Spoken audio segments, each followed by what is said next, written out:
The Battle of Bannockburn in June 1314 was one of the most dramatic and decisive moments in medieval European history, a turning point that altered the destiny of Scotland and marked a humiliation for England that would echo through generations. To understand how a force of roughly 6,000 Scots could utterly crush an army of nearly 20,000 English knights, archers, and men-at-arms, one must look deeply at the social, political, military, and geographical context of the time. The clash between Robert the Bruce's determined but vastly outnumbered Scottish army and King Edward II's massive, heavily armed English host was not just a battle of numbers, but a contest of leadership, morale, terrain, tactics, and the will to survive. It was the culmination of decades of struggle, rebellion, and bloodshed that had begun in the late 13th century when Edward I of England, known as the Hammer of the Scots, sought to subdue Scotland and bring it under English domination. By 1314, Robert the Bruce had fought for years to re-establish Scottish independence, gradually reclaiming castles, defeating rival claimants, and building loyalty among the Scottish clans. But the English crown still claimed overlordship of Scotland, and Edward II, eager to reassert authority and avenge past setbacks, mustered one of the largest English armies ever assembled for a campaign north of the border. The English confidence was rooted in their overwhelming numbers and the prestige of their heavy cavalry. English knights were the most feared warriors of Europe, trained from childhood in the art of mounted combat, armored from head to toe in chainmail and plate, and mounted on powerful warhorses bred to crush infantry formations. In conventional medieval warfare, such cavalry charges were nearly unstoppable, scattering peasant militias and even professional infantry with sheer shock power. The English also had longbowmen, whose reputation for deadly ranged fire was already growing, and a logistical train to sustain a prolonged campaign. By contrast, Robert the Bruce's Scottish force was small, poorly equipped compared to their enemies, and comprised mostly of spearmen and lightly armed infantry. They had few cavalry, limited archery, and virtually no armor to rival the steel-clad knights of England. On paper, the battle should have been a one-sided massacre in favor of England. Yet, history is often written not by numbers but by the ingenuity of leaders who understand the strengths and weaknesses of their forces. Robert the Bruce had studied both the tactics of his enemies and the terrain upon which he would choose to fight. Bannockburn, a location just south of Stirling Castle, was carefully chosen.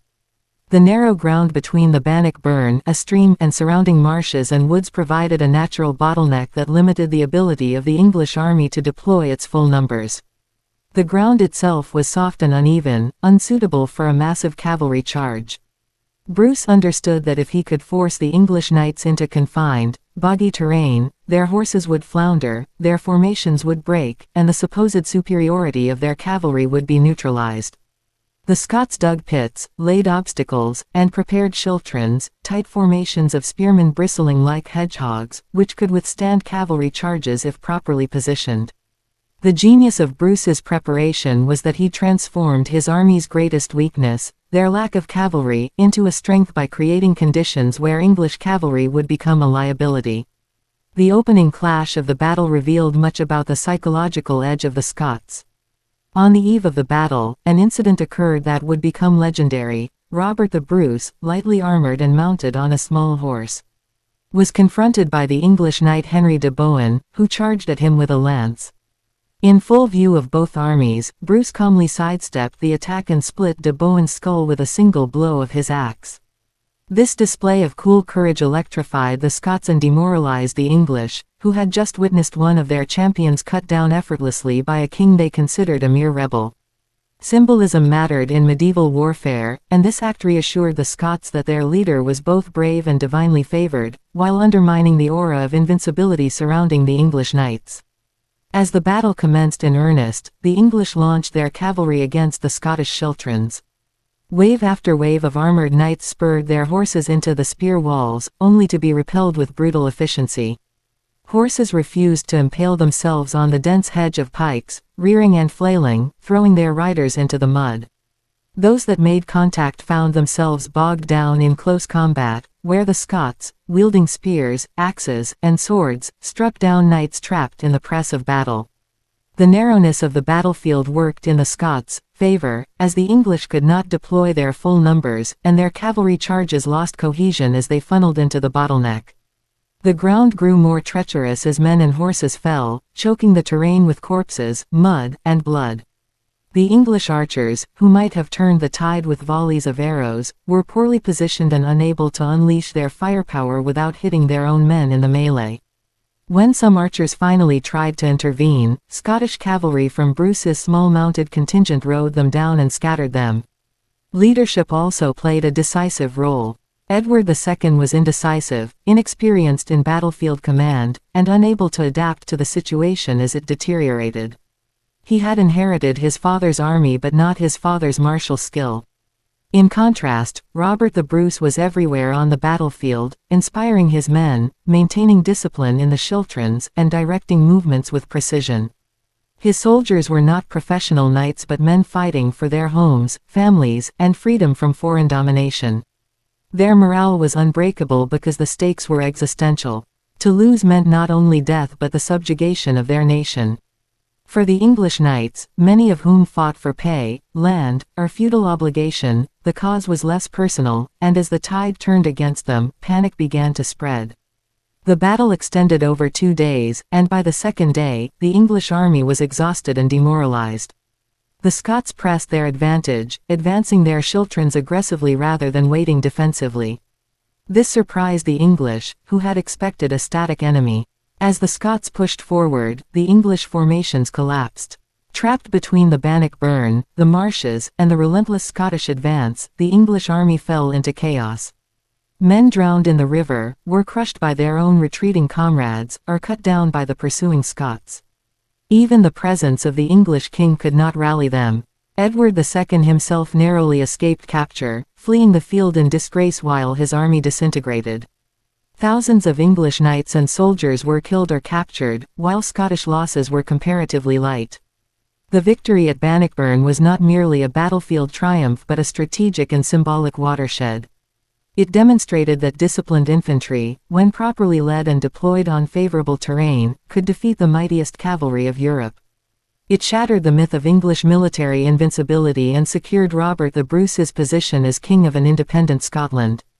Though the struggle for formal recognition of Scottish independence would continue for years, culminating in the Treaty of Edinburgh-Northampton in 1328, Bannockburn was the decisive moment that gave the Scots confidence and legitimacy in their quest. It also exposed the weaknesses of Edward II's reign and contributed to his growing unpopularity at home, eventually leading to his deposition. The wider implications of Bannockburn reverberated through medieval Europe. Other nations watched with interest as a small, outnumbered army had humbled one of the most powerful kingdoms of the age. It was a triumph of national identity, of clever generalship over brute force, of the will of a people over the might of an empire.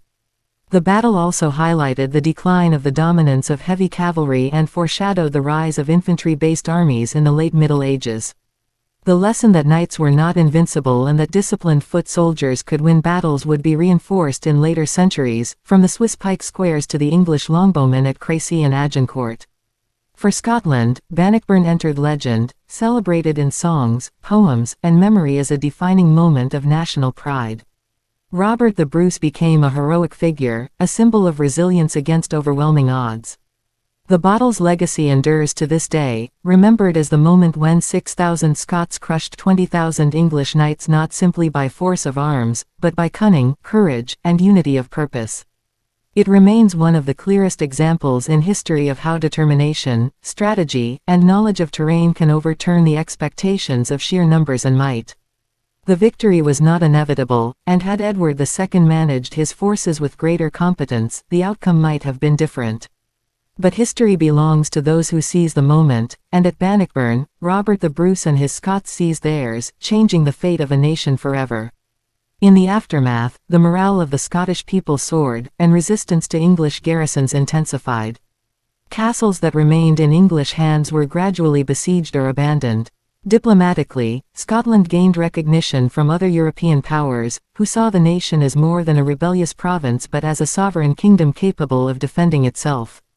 Economically, the victory meant a reprieve from the devastation of continuous war, allowing recovery and consolidation under Bruce's rule.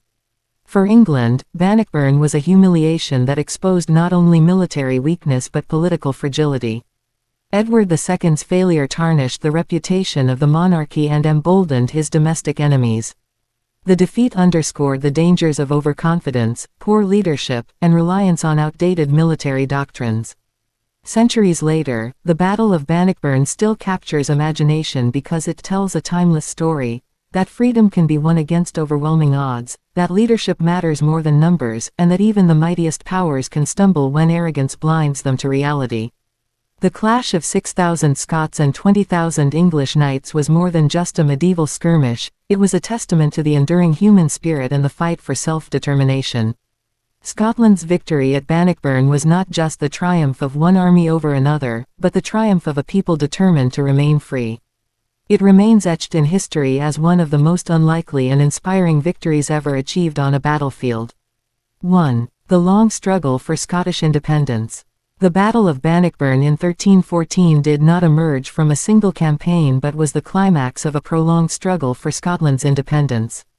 Since the late 13th century, England under Edward I had sought to dominate Scotland, installing puppet rulers and waging wars of conquest. Scottish resistance was fierce but fragmented, with leaders like William Wallace earlier embodying the fight but unable to secure lasting victory. The Scottish crown was contested, with noble factions divided between loyalty to England and the dream of independence. By the time Robert the Bruce emerged as king, Scotland had endured decades of bloodshed, sieges, and shifting allegiances. Bannockburn was not simply about military tactics, it was about the survival of Scottish sovereignty after years of humiliation and defeat. To the Scots, this battle symbolized the culmination of a national struggle for freedom against a much larger imperial power that sought permanent domination. 2. Robert the Bruce's rise to power. Robert the Bruce's journey to kingship was far from straightforward. Born into a noble family with claims to the Scottish throne, he was initially torn between cooperating with England and pursuing independence. Early in his career, he even fought under Edward I, but gradually Bruce embraced the cause of a free Scotland. His boldest step came in 1306 when he killed his rival John Comyn in a church quarrel, an act that shocked Christendom but cleared the way for him to be crowned King of Scots. From that point onward, Bruce waged a relentless campaign of guerrilla warfare, castle sieges, and skirmishes to dismantle English control over Scotland. He consolidated power by defeating rival Scottish nobles and inspiring loyalty among the clans. By 1314, Bruce was the undisputed leader of Scotland, but his kingship still required validation through a decisive military triumph. Bannockburn provided that chance to secure his throne forever. 3. Edward II's determination to invade Scotland. King Edward II of England was determined to stamp out Robert the Bruce's rebellion and reassert English overlordship. Unlike his father, Edward I, the Hammer of the Scots, Edward II lacked military brilliance, but he still commanded immense resources. In 1314, with Stirling Castle under siege by the Scots, Edward II saw the opportunity to march north with overwhelming force and crush Bruce once and for all. He gathered one of the largest armies ever sent into Scotland, numbering around 20,000 men, including heavily armored knights, archers, and infantry from across England and its territories. For Edward, this campaign was about restoring prestige, proving his strength to rebellious barons at home, and avenging earlier English defeats. Confident in the superiority of his cavalry and the sheer size of his army, he believed Bruce's much smaller force would be swept aside. However, confidence without strategy proved disastrous at Bannockburn. 4. English military strength and confidence. The English army at Bannockburn was formidable by any medieval standard. Comprising around 20,000 men, it included thousands of heavily armored knights, the elite warriors of Europe. These knights fought on powerful warhorses bred for battle, trained to deliver devastating charges that could scatter enemy infantry. In addition, England fielded longbowmen whose range and accuracy were feared across the continent. With such forces, English commanders believed the battle would be a straightforward victory. Many knights dismissed the Scots as poorly armed rebels unworthy of their attention. The scale of their logistical preparations also underscored their confidence. They brought supplies for a prolonged campaign, expecting to restore English dominance. Yet overconfidence blinded them to the challenges of the battlefield. They underestimated the determination of the Scots, overestimated the effectiveness of their cavalry in poor terrain, and assumed sheer numbers guaranteed success. This arrogance set the stage for catastrophic failure. 5. The small but determined Scottish army. In stark contrast to the English, Robert the Bruce commanded a force of only around 6,000 men. Most of these were spearmen and lightly armed infantry drawn from Scotland's clans. They lacked the gleaming armor, mounted warhorses, and professional training of their English counterparts. Few Scottish knights fought at Bannockburn, and even fewer archers. By conventional medieval standards, Bruce's army should have been annihilated in open battle. But what the Scots lacked in numbers and equipment, they made up for in morale, unity, and cunning preparation. These men were not fighting for pay or feudal obligation, they were fighting for their homeland and freedom from foreign rule. Their determination was unshakable. Moreover, Bruce drilled them into disciplined schiltron formations, spear walls designed to repel cavalry charges. This disciplined cohesion meant the Scots could resist even the mightiest cavalry, turning their supposed weakness into an unexpected strength. Their resolve proved decisive. 5. The small but determined Scottish army. In stark contrast to the English, Robert the Bruce commanded a force of only around 6,000 men. Most of these were spearmen and lightly armed infantry drawn from Scotland's clans. They lacked the gleaming armor, mounted warhorses, and professional training of their English counterparts. Few Scottish knights fought at Bannockburn, and even fewer archers. By conventional medieval standards, Bruce's army should have been annihilated in open battle. But what the Scots lacked in numbers and equipment, they made up for in morale, unity, and cunning preparation. These men were not fighting for pay or feudal obligation, they were fighting for their homeland and freedom from foreign rule. Their determination was unshakable. Moreover, Bruce drilled them into disciplined schiltron formations, spear walls designed to repel cavalry charges. This disciplined cohesion meant the Scots could resist even the mightiest cavalry, turning their supposed weakness into an unexpected strength.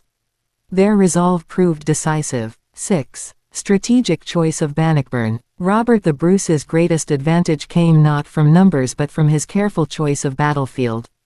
Bannockburn, near Stirling Castle, offered terrain that suited his smaller, infantry-based force. The land was narrow, bordered by the Bannockburn stream and marshy ground that restricted movement. Open fields that might have allowed English cavalry to dominate were avoided. Bruce recognized that the English army's strength, its massive cavalry, would become useless in such terrain. Cavalry required space to build momentum and deliver powerful charges, but at Bannockburn, the English knights would be forced into bottlenecks, unable to maneuver effectively. The marshy, uneven ground would tire horses, disrupt formations, and cause chaos in crowded ranks. By funneling the English into such difficult ground, Bruce ensured that his schiltrons of spearmen could meet them head-on under favorable conditions. This strategic foresight transformed the battlefield into a trap that nullified English superiority. 7. Preparation of the battlefield. In addition to choosing the terrain carefully, Bruce prepared it meticulously to disadvantage the English. The Scots dug concealed pits, filled them with sharpened stakes, and camouflaged them to snare horses during a charge. They positioned their schiltrons in dense, disciplined blocks that could absorb and repel cavalry impact. These formations bristled with long spears, resembling giant hedgehogs that terrified warhorses. Narrow paths and choke points were deliberately chosen so the English could not deploy their numerical advantage. The Scots also placed light cavalry on the flanks to harass vulnerable archers. These defensive preparations were crucial, ensuring that when the English launched their assaults, they found themselves bogged down in traps, mud, and spear walls. The ingenuity of these arrangements demonstrated Bruce's mastery of defensive tactics. By preparing the battlefield so thoroughly, he turned a numerical mismatch into a fair fight, setting the stage for a stunning victory. 8. The symbolic duel, Bruce versus de Bohun. On the eve of battle, an incident occurred that set the tone for what was to come. English knight Henry de Bohun, charging at full speed with his lance, spotted Robert the Bruce riding lightly armed on a small horse. Seizing the chance to end the war with a single blow, de Bohun lowered his lance and aimed for Bruce. But the Scottish king calmly sidestepped at the last moment and split de Bohun's skull with a single swing of his axe. This moment electrified the Scottish army. Seeing their king fearlessly dispatch a heavily armed English knight reassured them of his courage and leadership. For the English, it was demoralizing. If even their knights could be killed so easily, what hope did ordinary soldiers have? The duel became legendary, symbolizing the David versus Goliath nature of the conflict and foreshadowing the English disaster at Bannockburn. 9. The English cavalry charges. The English opened the battle with waves of cavalry charges, confident that their armored knights would smash through the Scottish ranks. But instead of scattering, the Scottish schiltrons held firm. Horses balked at the dense wall of spears, rearing and throwing their riders. Those who made contact found themselves trapped in a press of men where their long lances and heavy armor became liabilities. The Scots, armed with spears, axes, and swords, struck at vulnerable knights as they struggled in the mud. Charge after charge was repelled, and English losses mounted. The battlefield grew choked with fallen horses and armored corpses, further hampering subsequent assaults. What was meant to be the decisive shock force of the English army became bogged down in futility. These failed cavalry charges were the turning point, proving that the Scots could withstand and repel the mightiest knights in Europe. 10. The chaos of terrain and numbers. Ironically, the English army's size became its downfall. Bannockburn's narrow terrain, with the river and marshes hemming in movement, prevented Edward II from deploying his full force effectively. Thousands of men pressed forward at once, creating bottlenecks where horses trampled comrades and formations lost cohesion. Knights fell into pits or were forced into marshy ground where they floundered helplessly. The sheer density of troops turned the battlefield into chaos. As casualties mounted, men tried to retreat, but the press of reinforcements behind them made retreat impossible. The larger the English host pushed forward, the more confusion reigned, while the smaller Scottish army, disciplined and compact, maintained cohesion. The very numerical superiority the English boasted of became a liability in the confined ground, transforming their strength into weakness. The terrain had trapped them, and Robert the Bruce exploited it mercilessly, tightening the noose with every Scottish advance. 11. The failure of the English archers. One of the greatest missed opportunities for the English was their failure to effectively deploy their longbowmen. In previous battles, such as Falkirk, longbow fire had devastated Scottish formations. At Bannockburn, however, the archers could not unleash volleys without striking their own knights, who were locked in close combat with the Scots. When some were finally deployed to fire, Bruce dispatched his small contingent of cavalry to scatter them, neutralizing their threat. Without the archers, the English lost their best means of softening Scottish defenses. This failure was partly due to poor command from Edward II, who failed to anticipate the need for archery support early in the battle. The inability to use their longbowmen highlighted English overconfidence in cavalry and contributed significantly to their downfall. Archers could have turned the tide, but mismanagement ensured they were wasted. 12. Robert the Bruce's leadership. At Bannockburn, leadership was everything, and Robert the Bruce shone. Calm, courageous, and decisive, he inspired his men through both action and strategy. He maintained discipline within the schiltrons, ensuring they held formation under immense pressure. He moved across the battlefield to encourage and direct his soldiers, providing a stark contrast to Edward II, who remained passive and indecisive. Bruce's ability to adapt was also key, using light cavalry to counter archers, encouraging his infantry to advance offensively when the English were weakened, and never allowing panic to spread. His earlier duel with de Bohun only reinforced his personal bravery and authority. For the Scots, Bruce embodied their cause, making them fight not just for a king but for a leader they trusted. His leadership transformed a numerically inferior force into a disciplined, unified army capable of defeating Europe's most feared knights. 13. The psychological edge of the Scots. While numbers and weapons mattered, morale played an equally decisive role. The Scots fought for their very survival as a nation. Each soldier knew that defeat meant not only death but the subjugation of their families and the loss of independence. This existential motivation gave them unbreakable resolve. By contrast, many English knights were fighting out of feudal duty or for personal gain, not because their homeland was at stake. As the battle dragged on and losses mounted, Scottish morale only grew stronger while English confidence collapsed. The sight of failed cavalry charges, slain comrades, and the calm defiance of Bruce's men sapped English courage. Panic began to ripple through their ranks, and once morale broke, no numbers or armor could save them. The Scots' psychological edge, born of desperation and unity of purpose, was as crucial as any spear or sword in deciding the battle. 14. The second day of fighting. The first day of battle had seen heavy English losses and failed charges, but the second day sealed the outcome. Instead of waiting defensively, Robert the Bruce ordered his schiltrons to advance. This aggressive maneuver shocked the English, who expected the Scots to remain static.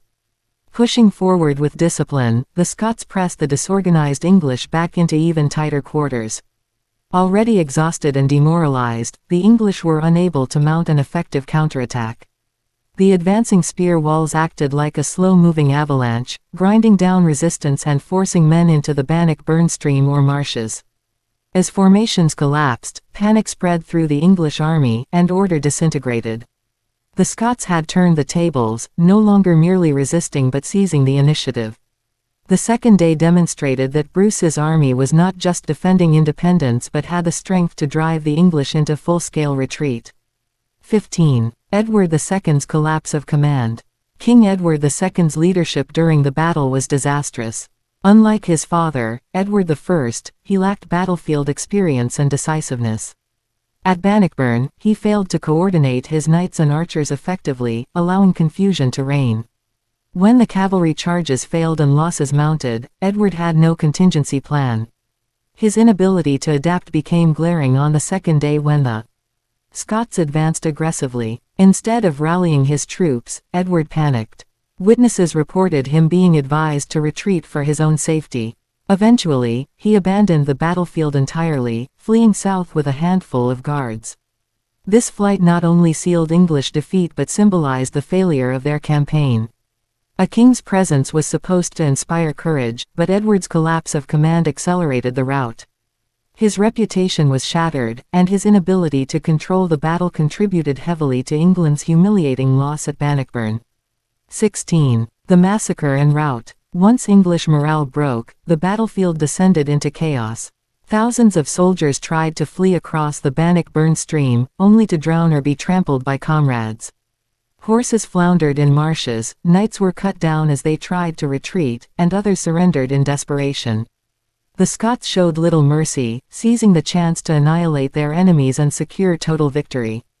The English army, which had marched north so confidently, disintegrated into panic-stricken mobs. The loss of life was immense, with thousands killed or captured. What had begun as a campaign of domination turned into a massacre that scarred English pride for years.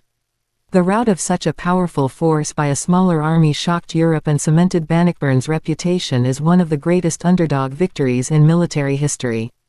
The image of English knights drowning and dying in confusion remains central to the legend. 17. Light Scottish casualties. In contrast to the English disaster, Scottish casualties were surprisingly light. The schiltron formations, combined with Bruce's tactical use of terrain, protected most of his men from the devastating losses typically suffered by infantry against cavalry.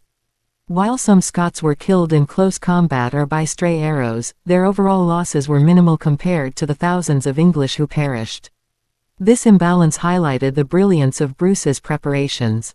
By forcing the English to fight in unsuitable terrain, he turned their superior numbers into a liability.